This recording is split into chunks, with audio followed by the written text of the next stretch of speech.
Alright, try Bowser.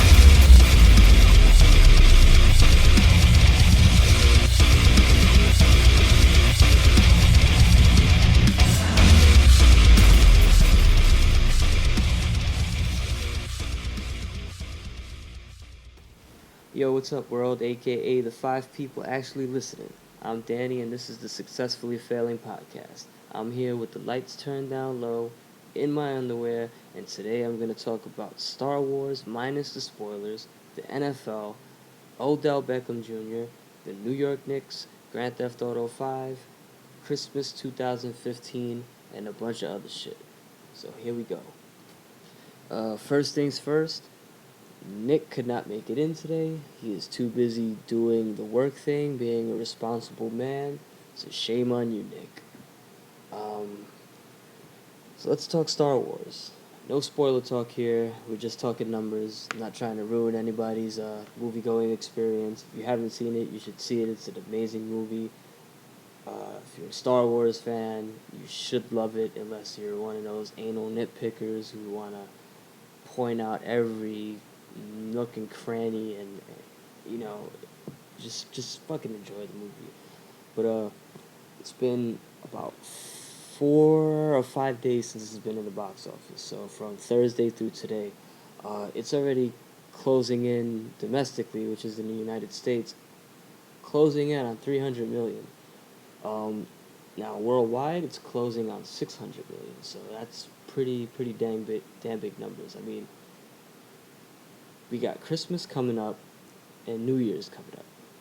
Both, uh, as far as working people go, should mean an extra long weekend. So you get that 4 day weekend or 3 day weekend, whatever the hell it is. If you're lucky enough, you have the whole week off. Um, Kids in school, they have the whole week off. College, they have 2 million weeks off. So yeah, the numbers are probably going to be crazy. It made 40 million on a Monday, in which everybody was at school and work. Um, so yeah, the next 2 weekends, this movie will still probably make a lot of money. Worldwide, it could probably crack 1 billion before the year's over. So that's pretty cool, and that's big. You know, seeing a movie you love being so successful. You know, and not just one of those cheap uh, box office cash grabs or whatever like Transformers. It's actually a quality movie, and you know, kudos to J.J. Abrams. And then to add to the Star Wars news, they officially released a film schedule, which already includes Star Wars: The Force Awakens, which came out last week. Um, then you have next year Rogue One, a Star Wars story, which comes out December 16th, 2016. Then after that, you have Episode 8, which comes out, well, slated to come out May 6th, 2017. That's pretty cool because that's actually close to May 4th. And anybody who's a Star Wars buff, or, I mean, even if you're not a Star Wars buff, you know that May 4th is a pretty big Star Wars day. So the movie coming out around the same time, pretty cool. And actually, usually movies are put out on a Friday, but then as it gets closer, they actually release on that Thursday. So it's even closer to May 4th. And then May 5th, you know, May the 4th be with you, and Revenge of the 5th, and shit like that. And after that, you have Star Wars Anthology Han Solo, supposed to be a Han Solo prequel film. That's slated to come out uh,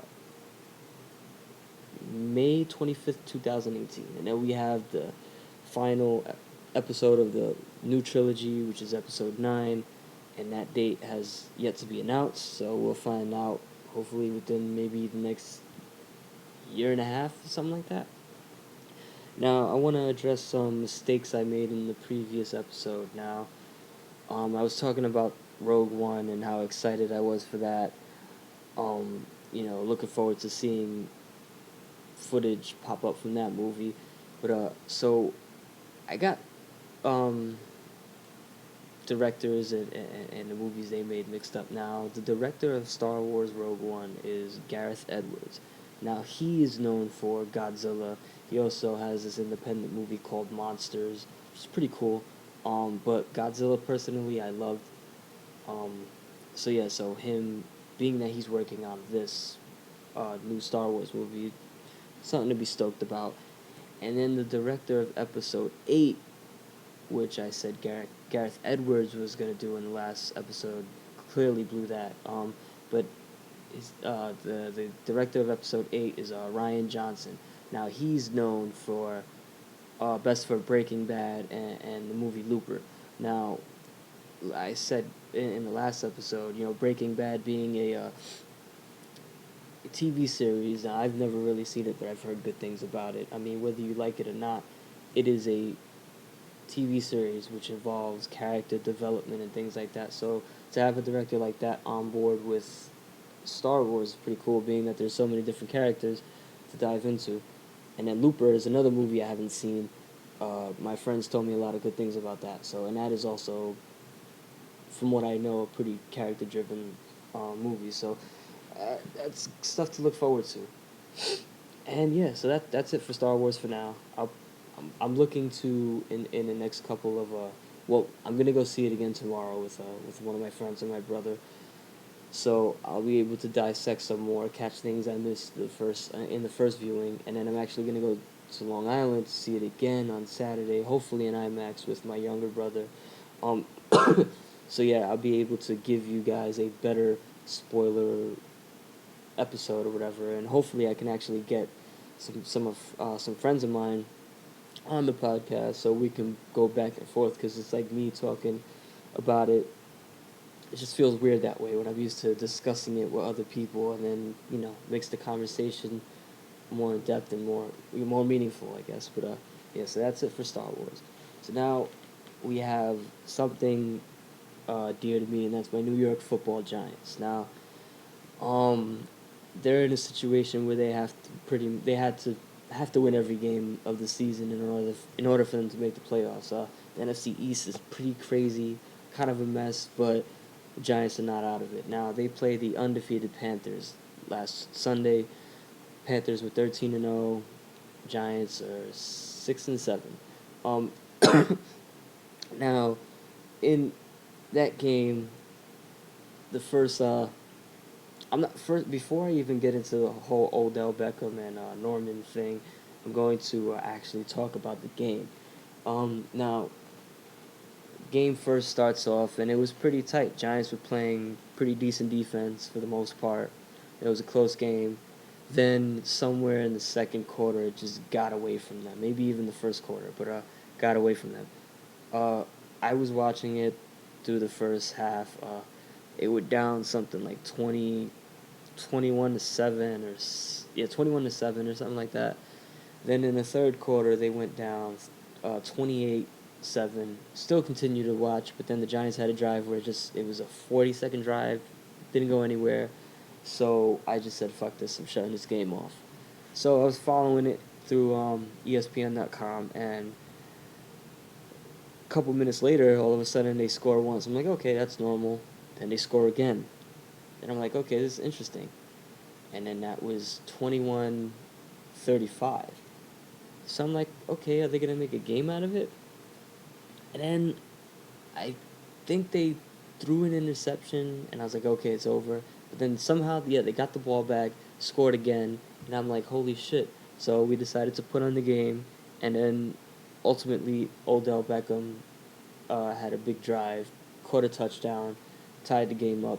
But then Panthers had enough time to get the ball down the field, kick a field goal. Giants lost the game. So it was a great game. I mean, the Giants were getting crushed at first. Looked like they didn't even want to show up. And, you know, in typical Giant fashion, how they've done all year, they've been in every game except for the Philadelphia game earlier in the season where they got blown out.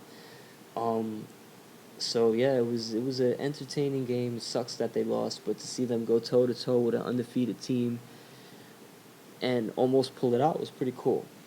Now we have this whole Odell Beckham and Norman incident where I remember seeing early in the game Norman and Beckham go at it after Norman had got burned. Even though Odell Beckham didn't bring in that catch, which would have been a touchdown, which probably would have changed the whole tempo early in the game. But Odell Beckham didn't grab it, but he did burn Norman, and they a couple plays after that they were going back and forth, you know, typical football fashion, and then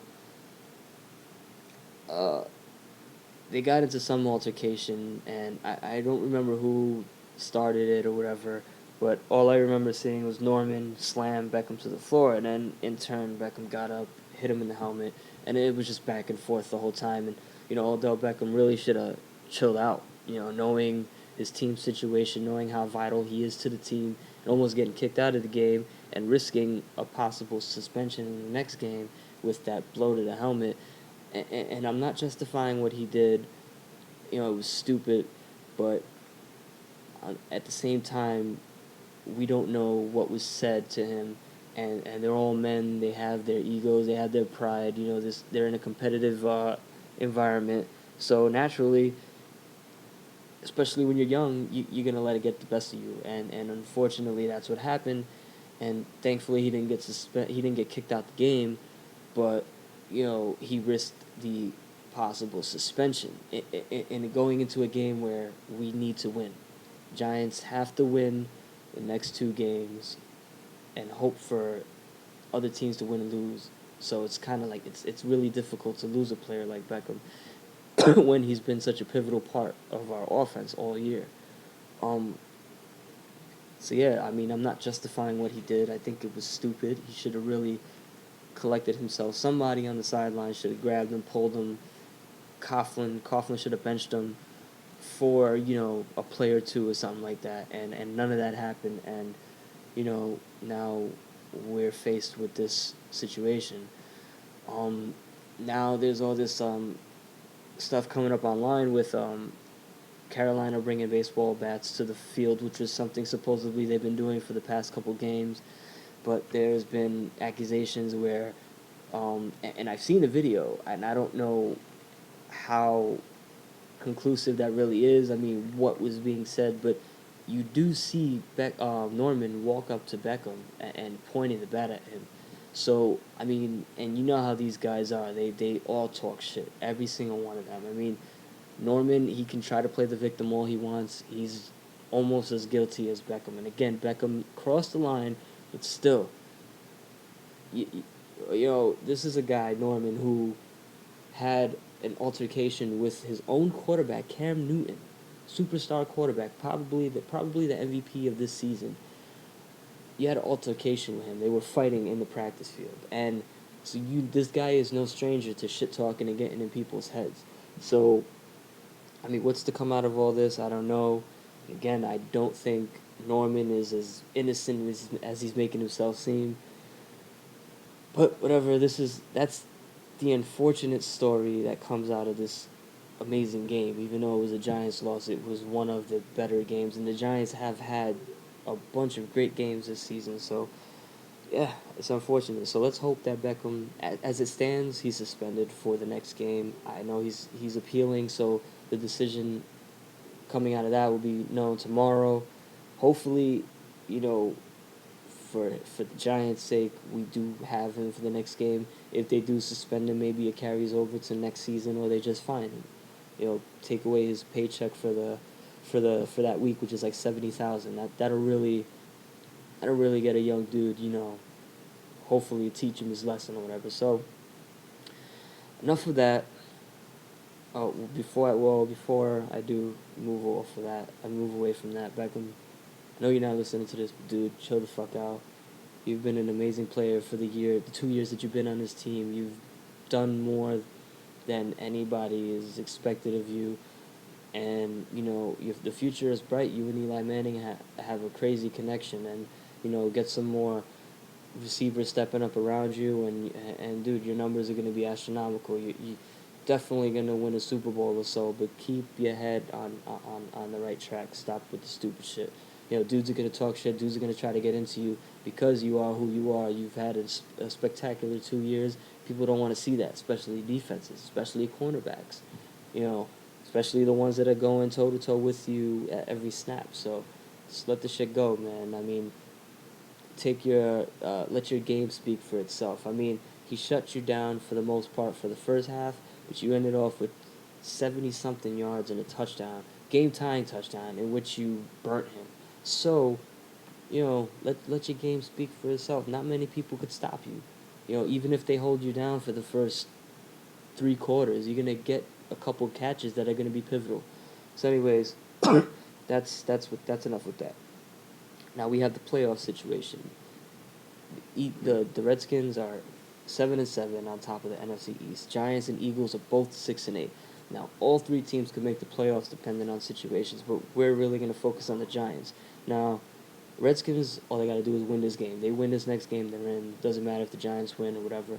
But if the Redskins lose against the Eagles on Saturday, Giants have to beat Minnesota. Then after beating Minnesota, they have to play the dreaded Philadelphia Eagles in the last game of the season. So now pretty much Giants have to beat the Vikings. Redskins have to lose this week. And next week we have to beat Philadelphia, and Dallas has to beat Washington. So it's one of those funky situations, but the Giants just got to win, win, win. And I'm not discrediting Washington. They haven't been great, but they've been consistent in the sense that their numbers are usually always the same. They're either good or okay. They stunk it up a couple times, but now Philly, they have all the weapons in the world, but they're way too inconsistent. The Giants' only problem is finishing. They've played good through the first 3.5 quarters of almost every single game, and they just lost it at the end. And I don't blame Eli. There was some questionable decision making early in the season, even in the Jets game, but Eli Manning does not play defense. So he's been doing a phenomenal job of keeping us in games for the most part, bringing us back, fighting throughout the whole game. You look at the Patriots game, you look at the Saints game, Eli Manning did not lose his cool. He kept us in it. You go to a game like Washington where nobody was catching. Well, the second Washington game, nobody wanted to catch a ball. Easy grabs that just coming out of people's hands. Eli Manning still stuck to his guns and brought us close. One possession game, lost the game. So yeah,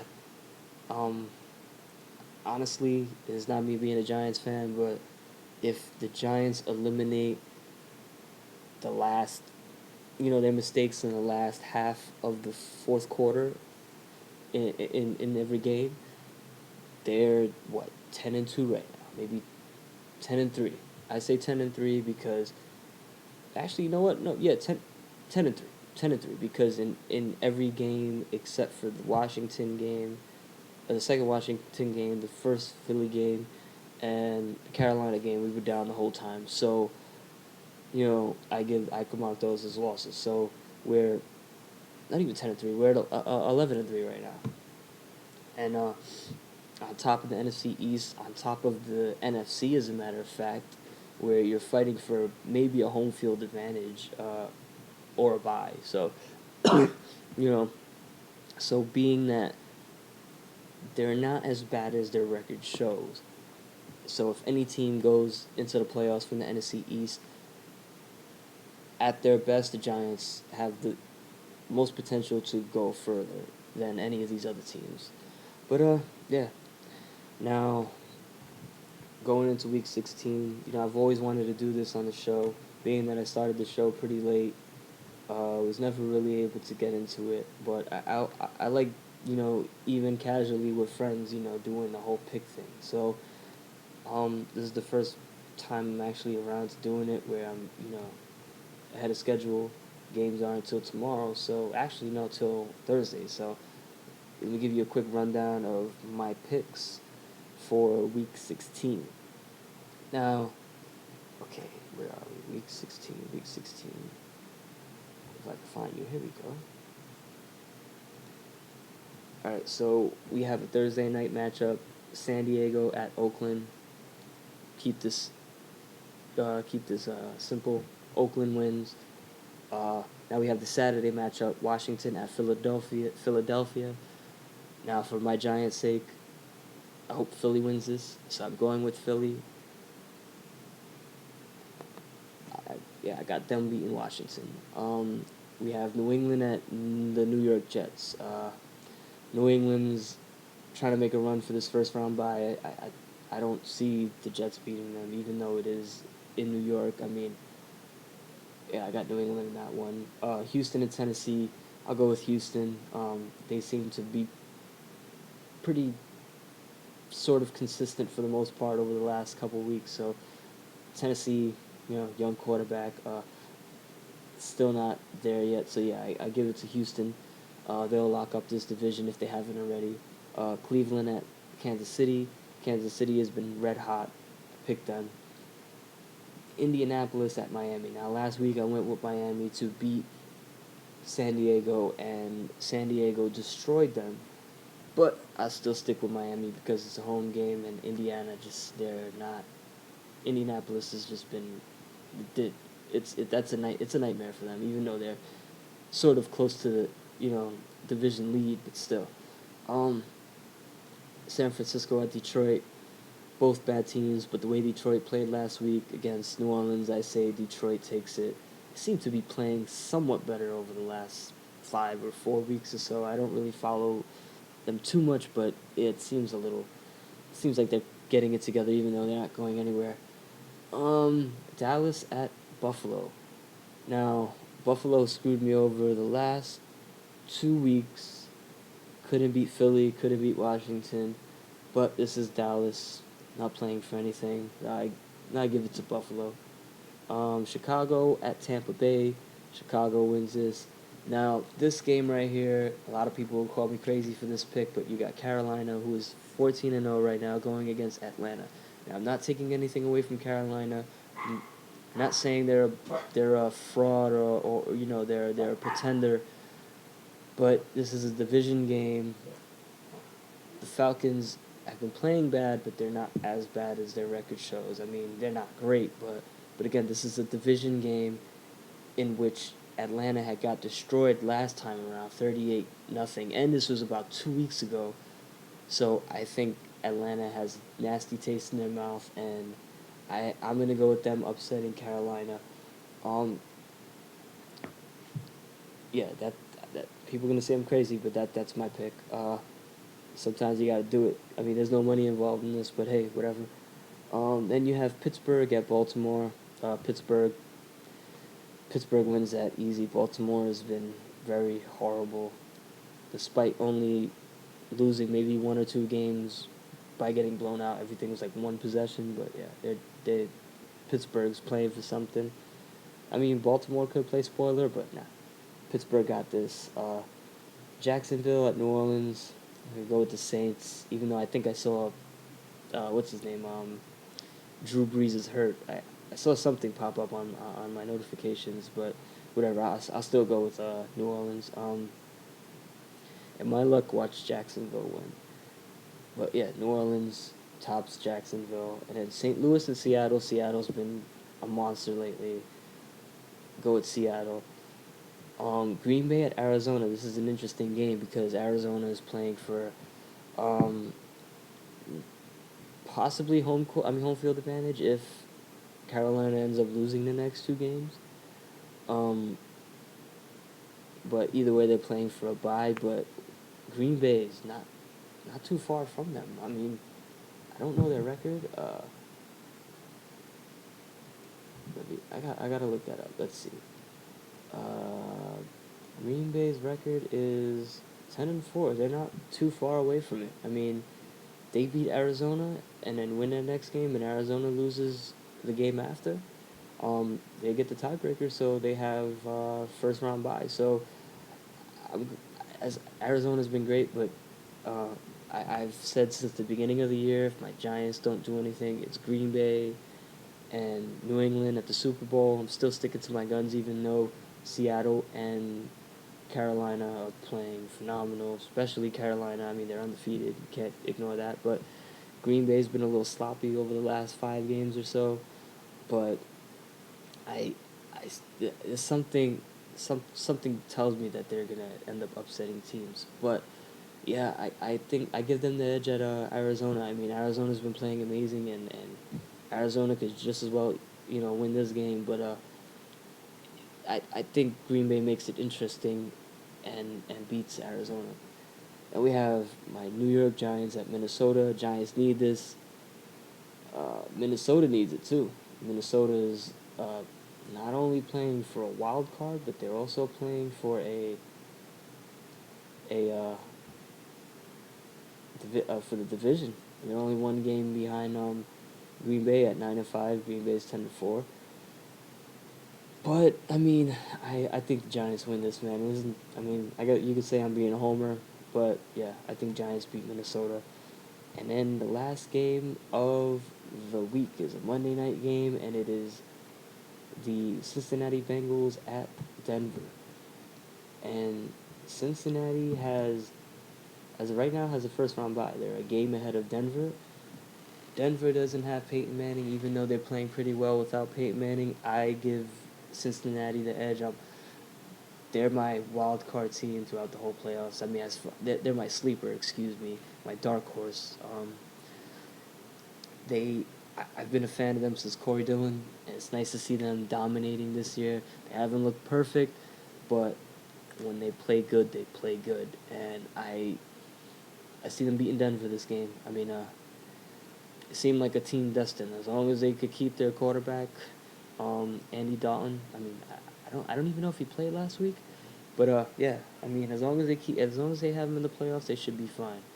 But yeah, so I got Denver beating.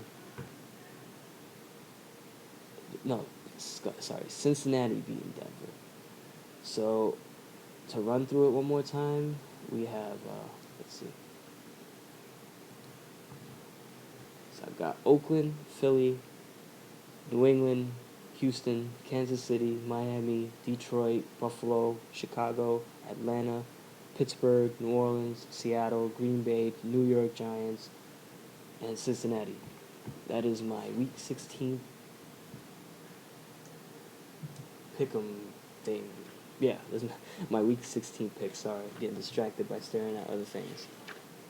Now, on to the next topic, which is, I said I was going to talk about the New York Knicks, so let's talk about the New York Knicks. It's been an up and down season. There's been, in my opinion, more good than bad. There's, you know, a team that was only supposed to win. I think the most people gave us is 25 wins, and right now we're at 14 and 15. So we're 11 games back from there at a way faster pace than we even won. I think we won our 14th game in like the last week of the season. So, I mean, it's been a lot of upside. There's been some questionable decisions. Derek Fisher, I don't know what he's doing.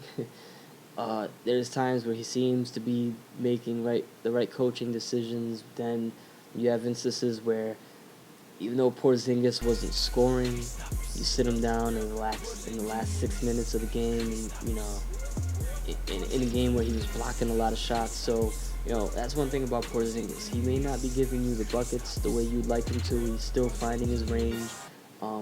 You know, still trying to build up that I don't want to say basketball IQ, but he's still there's things he's learning while he's adjusting to this game. And I mean, in the 2 months or so 2 months that he's been playing here, I mean, he's been more upside than anything. I mean, again, if he's not scoring, he's blocking shots, he's rebounding.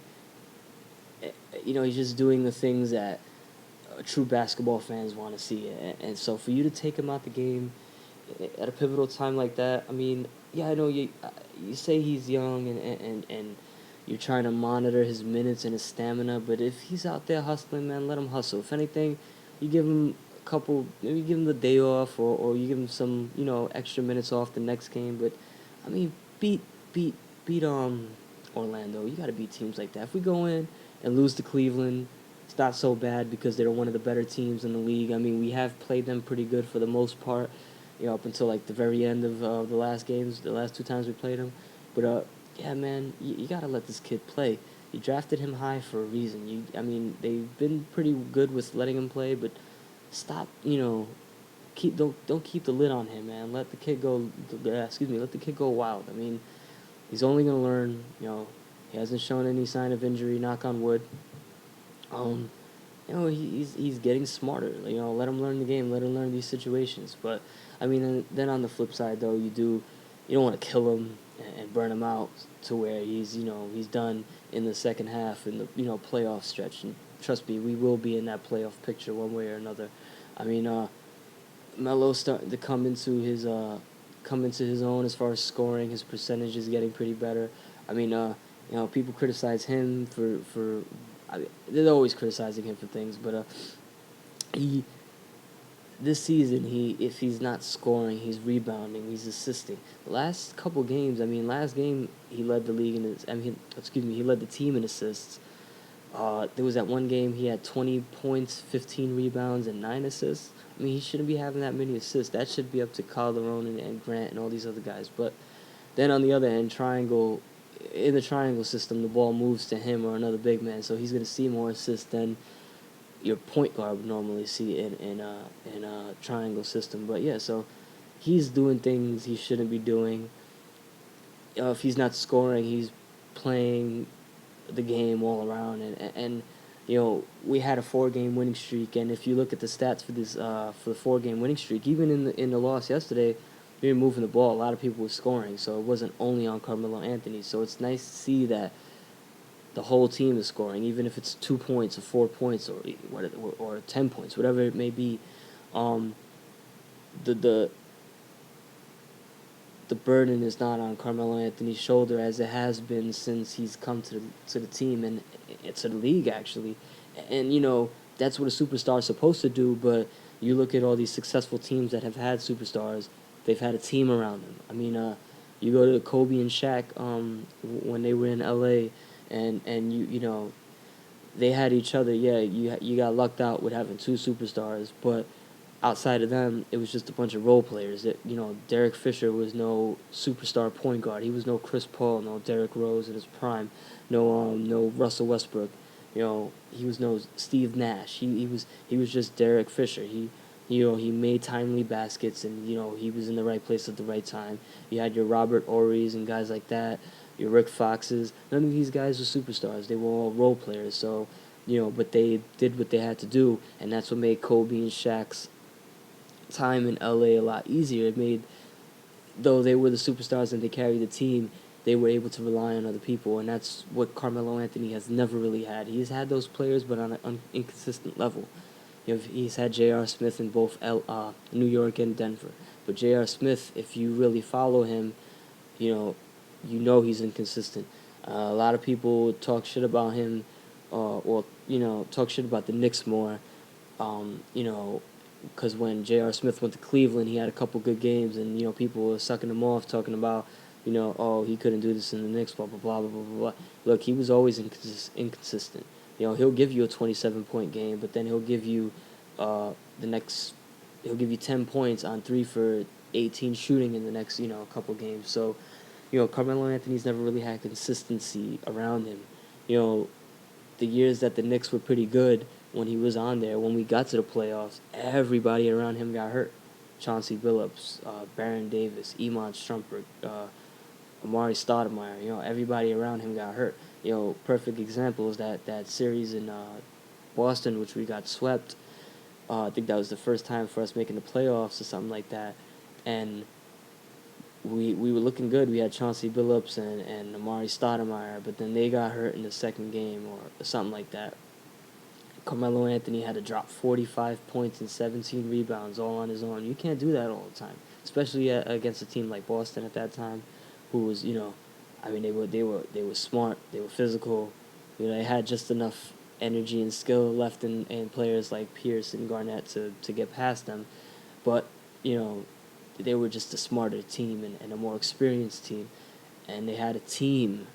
Something that the Knicks didn't have because guys are getting hurt and Carmelo couldn't rely on other people. When you got to rely on Jared Jeffries, you're not going to go a long way. So, case in point, my point to this is shout out to Carmelo for doing what you're doing. You could have easily left and went to Chicago and won a championship there, but you chose to stay in New York. I mean, people question that decision all the time, but as a man, as a real true basketball player, you know what? This is something that they would have done back in the Jordan days, in the Bird days, and the Russell days, where these guys stood with their teams. Win or lose, they stood with their teams. And they didn't give up. They didn't do a LeBron where if it doesn't work out for him in one city, he's gonna go to the next, and he's gonna go back to his old city. So yeah, props to you, man. Props to the Knicks. Hopefully Derek Fisher starts to make better coaching decisions.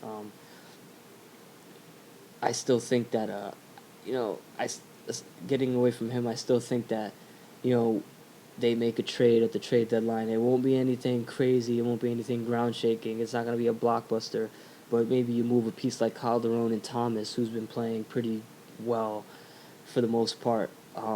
You package them two and get yourself, if not a a decent role player, 6-man kind of guy, somebody who could score, shooting guard or something like that, or you either get something like that, or you get yourself another decent role player and a good draft pick. So, you know, the whether the Knicks go far or not this year, it's estimated, I think they have $20 million to play with in the offseason. So they already built this team to have interchangeable parts to be able to move players and things like that. So that's actually big when you have $20 million and you're not looking to get superstars. I mean, hey, if another superstar wants to come here, cool. But if you don't get another superstar because a lot of these guys don't have the balls to play here, you get more role players. You build on a already deep team, or you fix the things that you need to fix. Unlike if you have three superstars on a team and just pieces you need but you can't afford them. So they're doing good this year. Not great, not spectacular, but they're doing really good. This is a big step forward. And again, I've been saying this since the off season. With the moves that we made and the contracts that we gave to these players, they're all interchangeable. They're all movable pieces. Phil Jackson has built teams. I mean, he had his superstars on those teams. We have our superstar. We have Carmelo Anthony, and we might even have two in Porzingis. In the next year or two. So you have those two guys. You have guys like Afalo. You have young players like Grant Galloway. And you build around those guys. You add maybe another big man or another scorer, somebody who's good at a particular thing. Stuff like that. So again, shout out to the Knicks, and let's hope they continue to win. They got a game against Cleveland. I don't know. I think it's Christmas Eve or it might be tomorrow. I think it's tomorrow because I don't think they played today. So yeah, sky's the limit for them, and hopefully they show a little more consistency.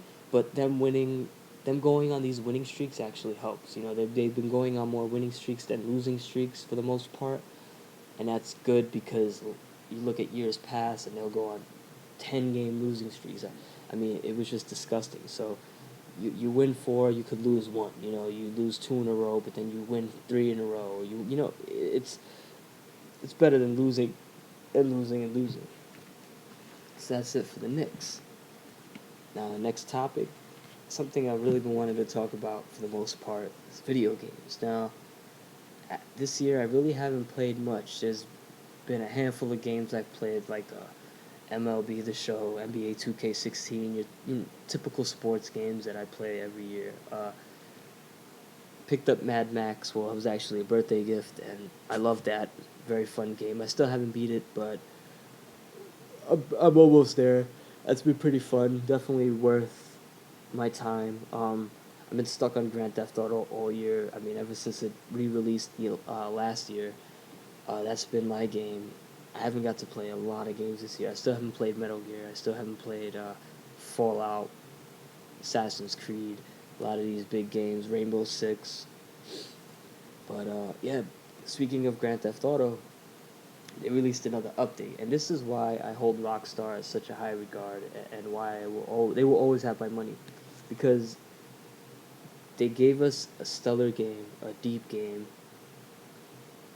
Then they gave us online. Online was a whole other monster. I mean, it was 90% of what you could do offline, online.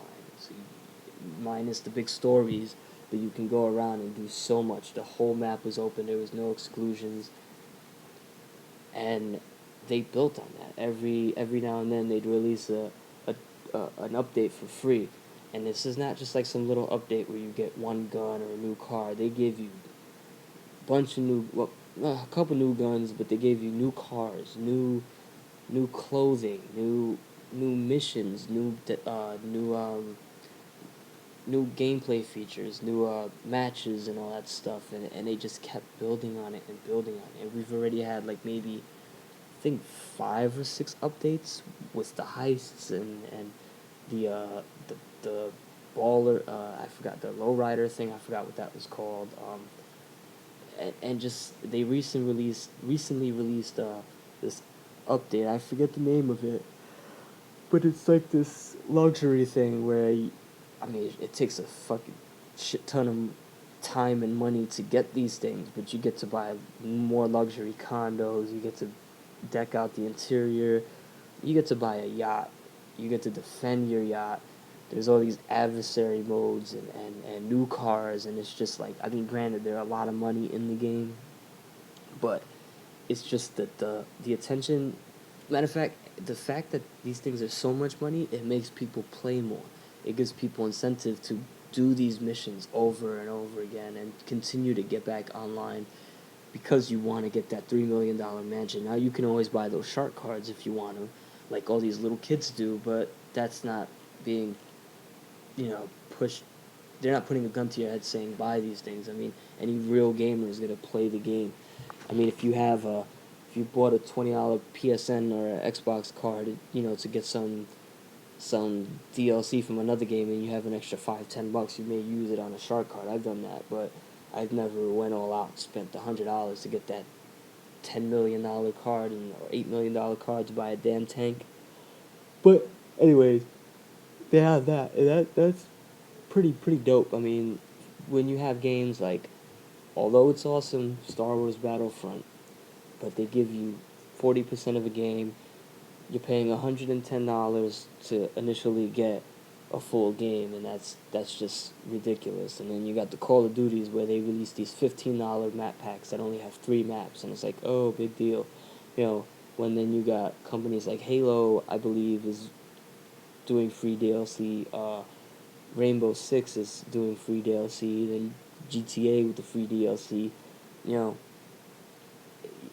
it's great to see that. And then also too, being that it's the holiday season with Christmas and New Year's and whatnot, they're giving us the holiday festive pack again, and we're getting snow. One of the most coolest things I've ever seen in a video game ever. Everybody look at the snow in the yard. It'll randomly snow at any point of the day. It accumulates, and it's just so cool because you get to, it looks awesome. You get to pick up snowballs and throw it at people, but it also changes the traction on the car, so you have to go and buy tires with traction so you don't slide all over the place, and that's cool. I mean, I've always loved Grand Theft Auto for the attention to detail and the little things they focus on and stuff like that made it feel like a real world. It immerses you in this like real, like you're sucked into this real world. And I always loved that about that game, from the physics and the look and just the way everything is, the way people interact with each other. So yeah, that's pretty cool. So we got snow again. I haven't been able to pick up the game to play. Been too lazy doing other things. But I definitely want to get back into it. It's been a while, and I think I deserve to get back into it. I don't have a convention coming up for a while, so that's, yeah, I guess that's more incentive to jump back in. And now another game that came out a couple months ago, Rock Band 4. This is another huge game, to me at least. Huge fan of the previous Rock Bands. I had Rock Band 1, Rock Band 2, Rock Band 3. Lego Rock Band, Green Day Rock Band, all the DLC. They had the Rock Band Network DLC, which was cool because it gave you a lot more genres than what you normally get. You get a lot of post-hardcore and metalcore and just all different types of music. And it was cool because you can, as an up-and-coming artist, you can put your own music into the game, which was pretty dope. I've always wanted to do that with my band. The band hasn't got to the point yet, but hopefully one day I can actually get into that. But it's pretty cool that you can actually do all that shit. But so yeah, Rock Band 4 is out, and they recently came out with an update to which you can import all the old songs that you had from the disc games onto the game. They already allowed you to do the DLC. All you had to do is pretty much just re-download it and it's there. But now you get Rock Band 3. For now it's Rock Band 3. I know later on they're gonna focus on. Good night, man. Later on, they're going to focus on Rock Band 2 and all the other games. So what they're trying to do is have if you bought Rock Band 1, 2, 3, and you imported everything into Rock Band 3, you had all those songs, I had almost 800 songs. So you can imagine how important this is to me. But yeah, so they're eventually trying to get all those songs in there so your library is as expansive as it can be. In total, before Rock Band, before they stopped making further DLC for Rock Band 3, they had about 2,000 songs or so with the Rock Band Network and with DLC and with the previous Rock Band games. That's a lot. And, say what you will about Guitar Hero, that shit got corny after, like, the fourth one. So, yeah. But kudos to Rock Band to actually focusing on that as opposed to just making us buy shit all over again. Yeah, it's a fun game, man. I mean, I loved playing it before. I picked up 4, love playing it now. So it's nice to see that they got back into it.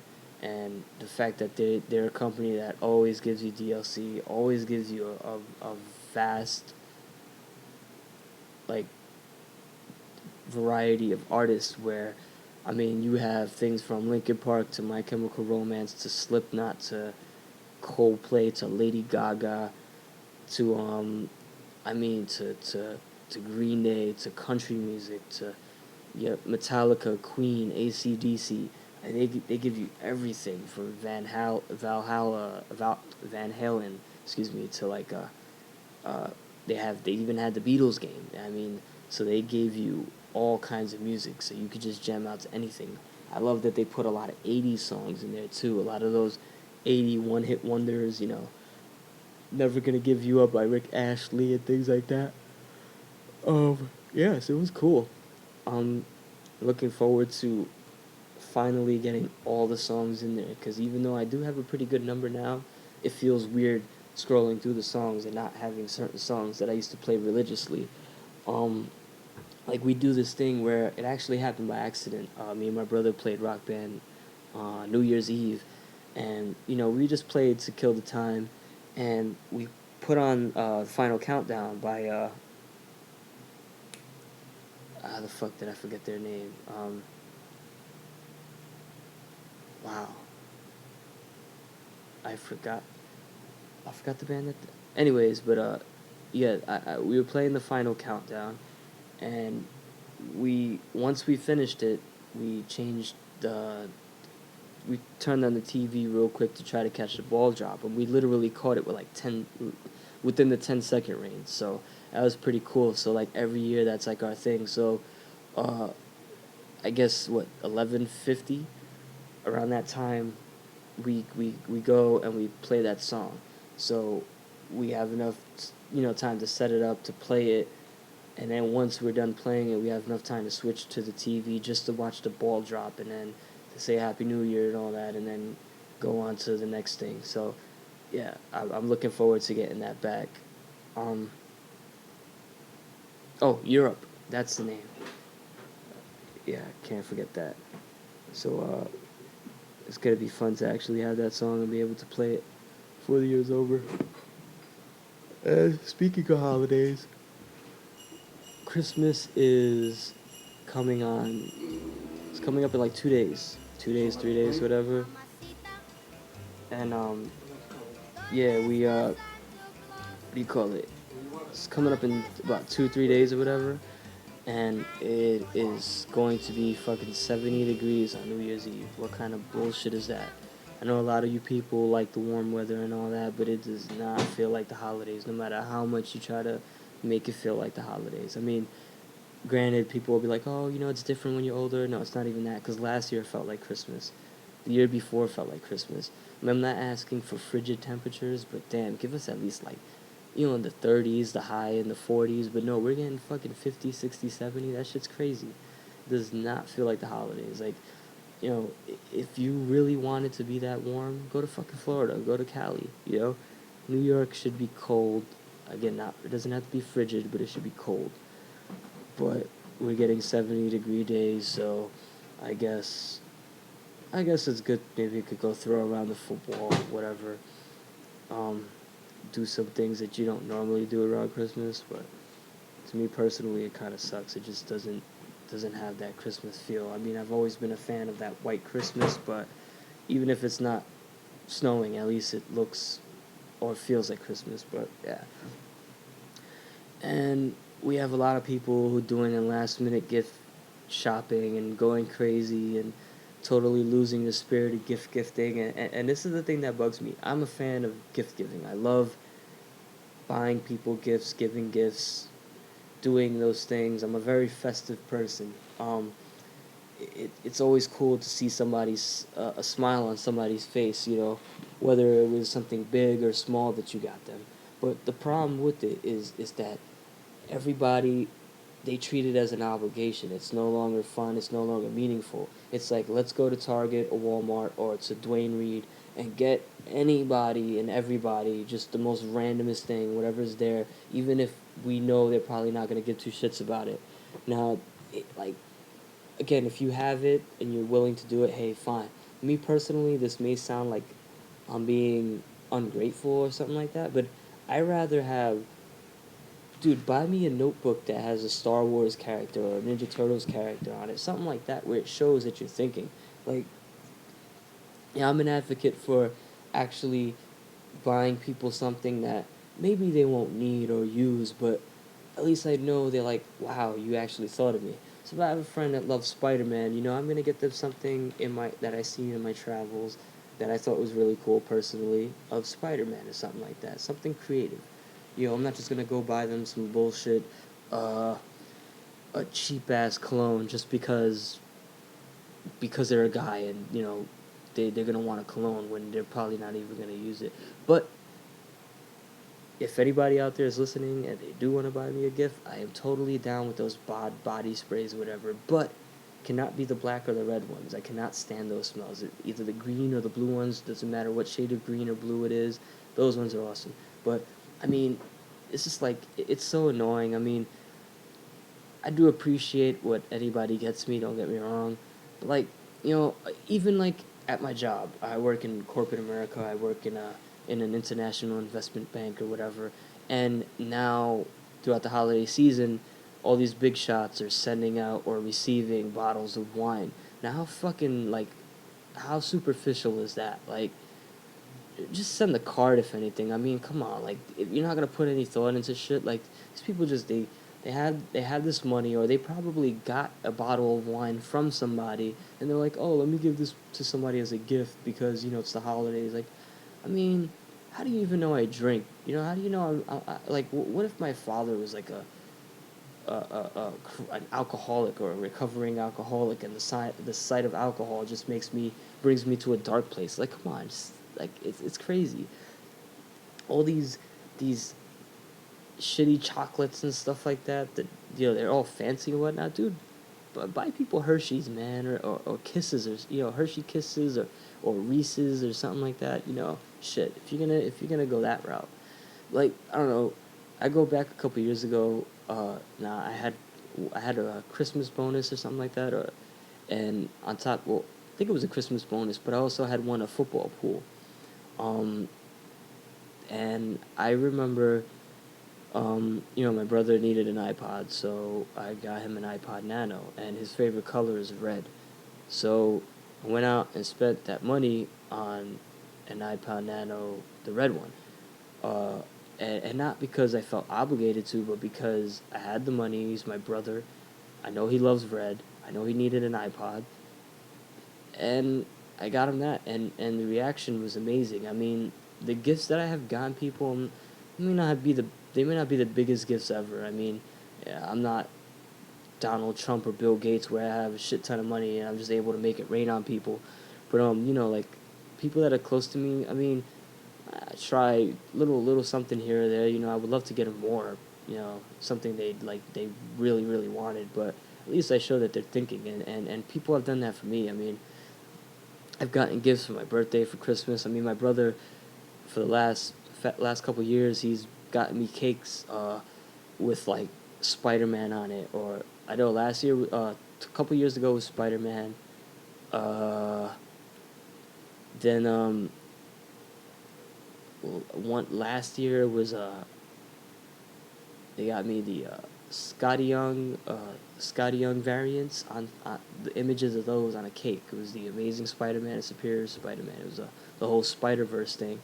Put that on a cake. I thought that was the coolest thing ever. It was to the point that I didn't even want to touch the cake. This past year, uh, he didn't know. He didn't know. He couldn't choose between one image, so he got an image of Joker by my friend Chris Minga and Venom piece by my friend Ryan Brown. Put them both on the cake, and again, I thought that was so awesome, and I didn't want to, I didn't want to eat it.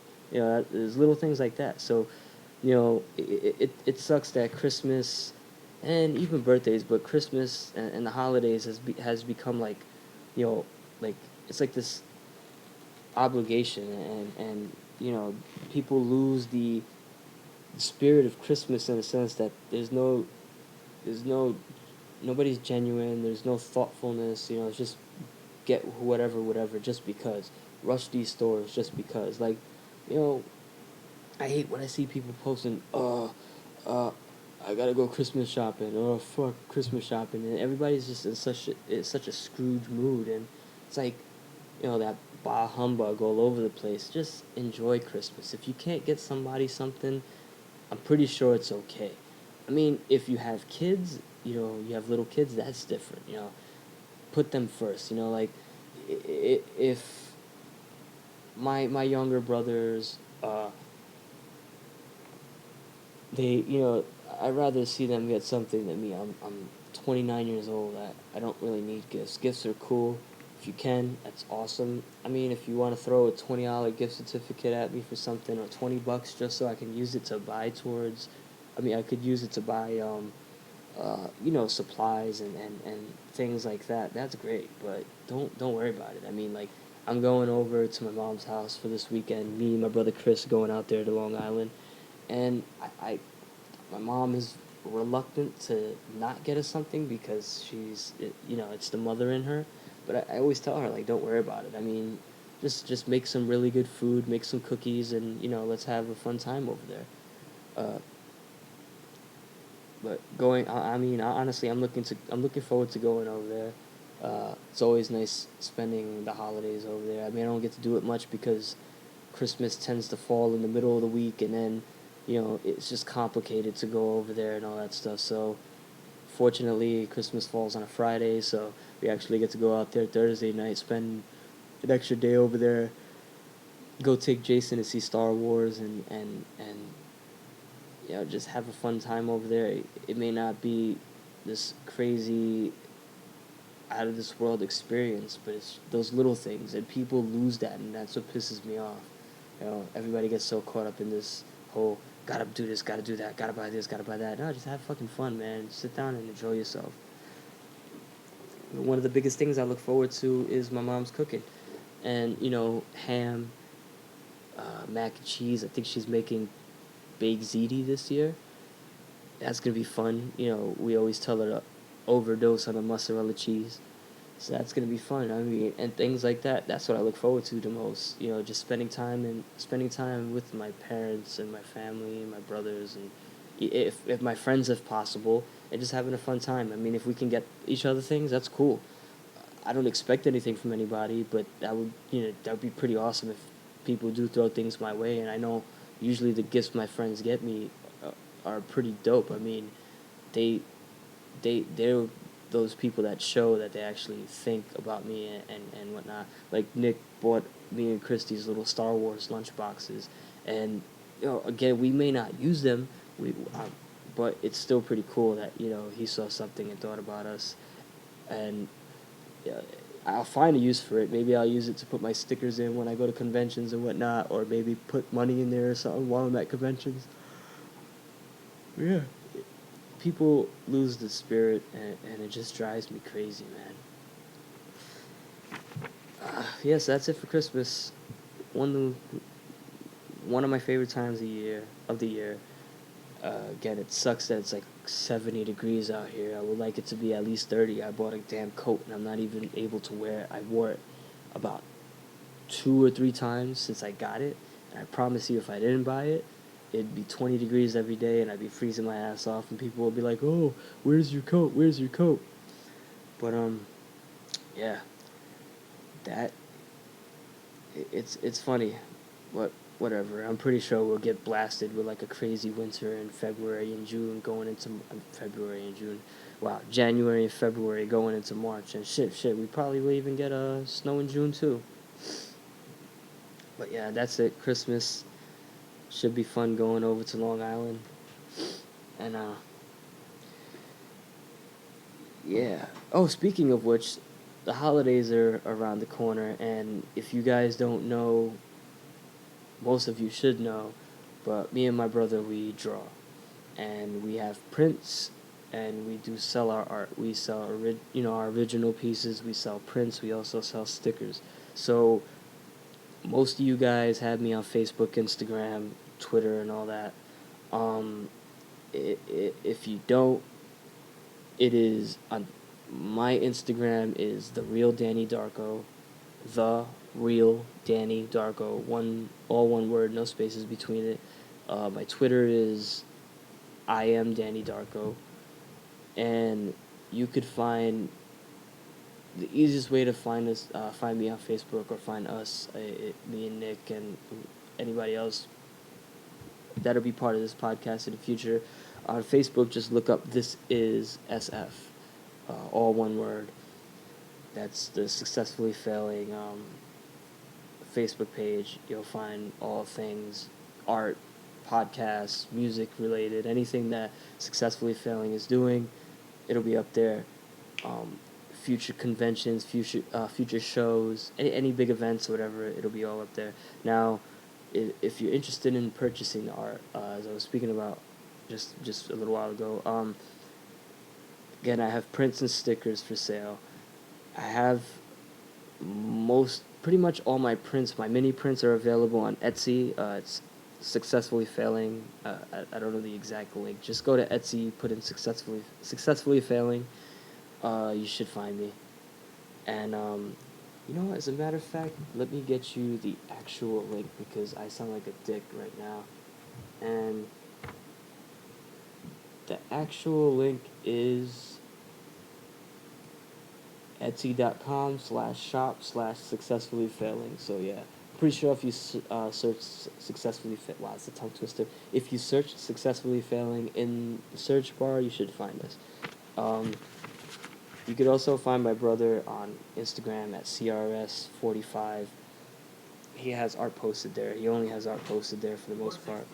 Excuse me, it's CRS463. Sorry. He has his Instagram. Wow, tongue twister city right now. He has his art posted there. You can get in contact about his art through me, through the Facebook, Instagram, Twitter, however you whatever way you feel is best to find me. You could also email me if you're interested. It's Danny Darko Roman ROMAN @gmail.com if you want to be all professional about it. Again, my stuff is on Etsy. If you want to contact me about any original pieces, commissions, stickers and any extra stuff, I could provide you with more information if you hit me up on those Instagram, Twitter, or at my email, or if you hit up the Successfully Failing Facebook page. Yes, that's that. Oh, also, don't forget to follow Nick. It's Pakpakway, Pacpacway. That's the Instagram. Find him there. Um, he is gone but not forgotten. Hopefully, we'll get him back soon. His scheduling is a little crazy. Guy's been working like a madman. And then when he's not working, I'm working, or one of us is in Long Island. I know he's supposed to be going to see his daughter for the holidays, so hopefully we'll get him on here before the year is over, because next week I plan on doing a handful of episodes, giving a 2015 recap. We're going to be talking about the best and the worst, but mostly the best of 2015. And hopefully we'll be able to have some cool guests on the show. I have a lot of friends, a lot of interesting people too that want to get on the show. Still trying to figure out the ways to get that happening. Also, I have to figure out scheduling and whatnot. But yeah, I'm definitely trying to get my good friend Chris Uminga on the show, and we are going to talk a lot about Star Wars. I mean, I haven't got to verbally talk to him. We've been talking somewhat through Facebook and whatnot. It's hard to really talk about Star Wars while you're typing. I mean, there's so much to talk about. I was listening to my friend Renee's podcast, Rants and Raves, and they spoke about a good hour about their thoughts and things on Star Wars, the Force Awakens, and I was talking to Renee earlier, and I brought up something to him, and he's like, yeah, damn it, I knew I had to say something, I just completely forgot about it. So, like, as much as you talk about Star Wars, you're always leaving something out, and I've been talking to not as much people as I would like to, because a lot of people haven't seen it, and it's irritating me, because I want to talk about it, and, the people that I'm actually able to engage in conversation with, they haven't seen it, so it's like, or I'll be at work, and one person saw it, but the rest didn't, so it's like, me and this dude literally would have to hide in the bathroom or something like that, or hide in the corner and talk about Star Wars, and it kind of sucks. And also kind of suspicious. People are gonna be like, "Oh, what are these guys doing in the bathroom for so long?" But yeah, so I definitely got to get some people on here. Mainly Chris. Hopefully, I can work out something with Renee where either I get him here or he gets me on there.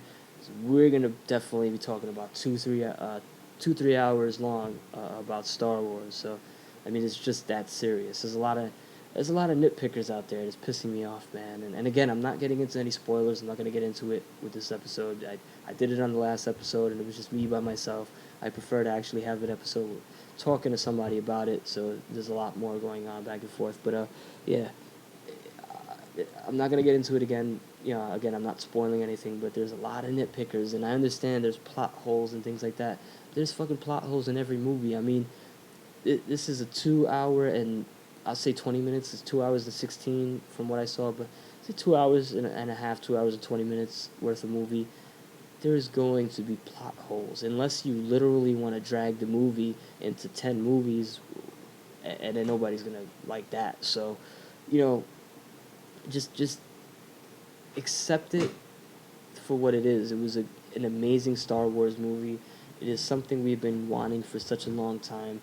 Just be glad that you didn't get another 1999 situation. Just you should really take that into consideration, and not take this whole situation for granted, because we could have easily had another fiasco that we did with the prequels. Me personally, again, I don't hate them the way other people do, but yeah, they were very, very, very flawed. You want to talk about plot holes in Force Awakens, and actually in the original trilogy, the prequels were plot hole city, and just laziness all around for the most part. Even though, in my opinion, they did have some cool moments, but yeah, so just take this movie for what it is. It was an amazing Star Wars movie. It was very character driven. Everything was natural. All the nostalgic moments, everything that happened, nothing was forced. yo, every time you say that in a Force Awaken thing, it's like, there's a pun. But and we totally say it unintentionally. It's not supposed to be a pun. We just say it because we're trying to make a point, and it comes across as a pun. But yeah, it was just an amazing experience, and it was, again, props to J.J. Abrams for doing your thing, man. You killed it. You not only killed Star Trek, but you killed Star Wars. It's like the equivalent of Bloods and Crips in the geek universe. So yeah, and yeah, so shout out to Renee and your Rants and Raves podcast. If you guys haven't checked them out, check them out. Look him up on iTunes. I don't know if he's on SoundCloud, but look up Rants and Raves on iTunes. All right, now, if you're listening to this on iTunes, I'm pretty sure you probably have pressed subscribe already. If you haven't, click the subscribe button. Please give us a rating, preferably 5 stars. I mean, naturally I would say that, but ratings and reviews and things like that, it really helps us get noticed, and you help us move along, and that's what we're trying to do. We're trying to do something. We're trying to not only move along the podcast, there's a lot of other things that I'm trying to get going, and with my art, my music, just everything. So this is all ways of opening doors. So I said this before in the first episode, this is just another outlet to get out there. It's awesome to speak my mind. It's really hard to speak on Facebook. I mean, not only do you have to deal with the nonsense and the unwanted comments and shit like that, or you get no response at all. But it's also hard to type and convey your points, in typing. And you can't really get out your emotions, and you leave out a lot, and it's really hard to do all that while you're typing. So it's nice to get this out there. And if you all know me, I have a lot of shit to say. So you may not see it on Facebook. I really kind of dumb it down to the sense where I don't post a lot of my feelings, a lot of my emotions as far as movies and my opinions on things, because I don't really care what a lot of people say, and a lot of people are just going to say some dumb shit. So it's like, yeah. Or again, nobody says anything at all. So yeah, click the subscribe button if you haven't already. Give us a rating, give us a review. If you're listening to this on SoundCloud, follow us if you haven't already. Like us, comment, please share. Share us. Spread the word. Tell a friend. Yeah, I mean, maybe they may give a shit. Maybe they may not give a shit. Who knows? Maybe we actually inspire some people, or spark up some conversation or something like that.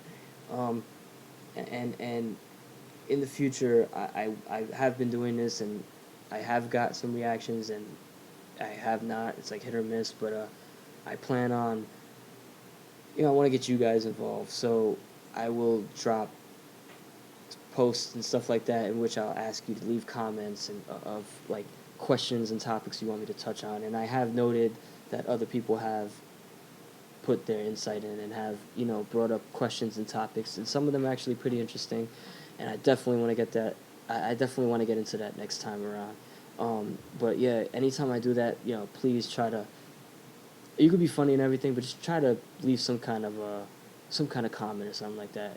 Something that, whether it's funny or serious, something that I would seriously like to get into talking about. Because I love Star Wars, but fuck it. I'll drive all you crazy talking about Star Wars as much as I want to. But no, but seriously, there's a lot of topics out there and a lot of things that people want to be heard. And me listening to other people's podcasts, sometimes I kind of find myself like I catch myself like actually wanting to get into the conversation with them, and then you realize, shit, I'm listening to a podcast. So yeah, that's my way of interacting with you guys. So if you guys have any questions, comments, whatever, just leave them on Instagram, Facebook, Twitter, SoundCloud, iTunes, wherever you comment or whatever. Just leave your questions there. All right, guys. Well, this wraps up Another episode is successfully failing.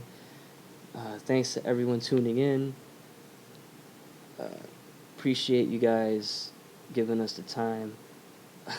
I'm glad you guys were bored enough to actually listen to me talk for an hour or so. We will be back next week. Probably won't be doing another podcast before Christmas. Maybe if I can get either mine or my brother's laptop running, maybe I'll do a little something over there in Long Island. If not, I'll definitely be doing something when I get back. Sunday's coming up, football. Definitely gonna have a lot to talk about. Definitely I'll be seeing Star Wars 2 more times, so we're gonna have a lot to talk about. Next year is the last week of the year. Gonna have a lot to talk about, a lot of recapping. So yeah, again, thanks for listening. Hope you all have a Merry Christmas, and peace out. Stay moist. Mamacita.